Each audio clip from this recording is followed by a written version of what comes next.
Pwede daw ba i-upload sa page account ang nai-upload na sa profile account? Ang sagot ko po dyan ay yes. Bakit naman po hindi? Pero guys, ganito po ang gawin nyo ha. Proven at tested ko na po ito at ganito po ang ginagawa ko sa ibang video ko. Para po hindi ma-detect as duplicative content or unoriginal content, ay i-edit nyo po muna ang video. At ganito pong pag-i-edit ang ginagawa ko.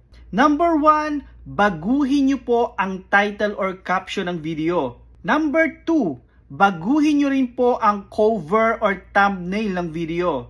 Number 3, baguhin yung intro or yung start ng video. At isang tip, nasa sa inyo na po kung paano nyo paglaruan ang video na yon para maging iba po sa original. Dapat magkaiba po ang length or duration ng video. Pwede nyo po pabilisin ng bahagya